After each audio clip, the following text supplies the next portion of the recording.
Hello, good morning guys. Kumusta ang lahat? Isang mapagpalang umaga sa atin. Always late upload na yata ang aking na i-upload today. So yan, papunta na nga kami ng bayan dyan. Fast forward na naman tayo guys. At ayan, dahil nasa tricycle tayo, para magkaroon na naman tayo ng upload today. Ayan, nag-video na naman ang lola. At kasama ko nga ang aking apo dyan dahil dadalhin ko siya ng bayan para mapagupitan ko na naman. Wow! Dahil ilang araw na rin niya akong kinukulit na magpagupit na din daw siya. So ayan, dadalhin natin siya ngayon ng barbershop. At habang nga nasa tricycle kami, tamang video naman ako sa kanya. So ayan, kikita nyo naman, excited na naman ang aking apo papunta ng bayan. Nagawa pang ngumiti. Ayan. So, fast forward na nga tayo guys. Nandiyan na nga kami sa barbershop. At ayan, kaya tayo papasok ng video pa rin ng lola. So, ayan, naghihintay kami kung sino yung mauna dito sa dalawang ginugupitan.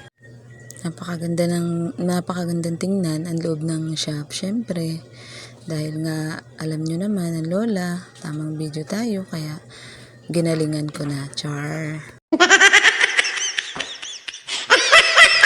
So ayan, di rin naman nagtagal ay siya na yung isinunod na gugupitan. Ayan, alam niya na ang kanyang gagawin. Kaya ayan, for the video din tayo sa kanya para naman makita niya na paglaki niya ay meron siyang ganitong mga moment daw.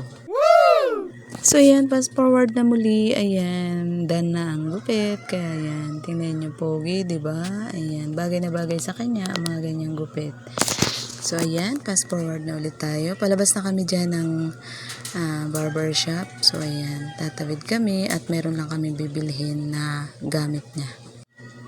At ayan, habang naglalakad ay always naman tayong laging may pasimpleng video. Ayan. At sobra namang napakainit na naman ang panahon dyan ng mga time na papunta kami dyan ng palengke. At syempre, tamang lakad tayo. Sobrang napakainit at napakatindi ng araw ng mga oras na yan. At nakikita na yung aming anino sa aming paglalakad. Siguro yung mga oras na yan ay 3 o'clock. Pero talagang matindi pa yung sikat ng araw. Pero nakakatuwa naman. Kesa naman nga na maulan dahil maglalakad kami na maulan. Mas okay na rin yung ganyang panahon. Kaya rin naman natin yan eh. Ganito talaga ang buhay naming maglola. Kung saan ako napunta ay kasama ko din siya. So kaya go lang tayo, huwag magsawa. Ganun talaga pag lola na. Syempre, mas lagi nating napapriority ang ating mga apo. Ang dami-daming gustong bilhin ng aking apo. Akala mo naman mapera tayo. Syempre, kailangan natin budget ay talagang nakalaan na yun kung saan para bibilin. Mas inuuna yung importante. Nagpabili siya ng kanyang tsinelas na gagamitin. So, ayan. Hanggang dito na lang muli guys ang aking video.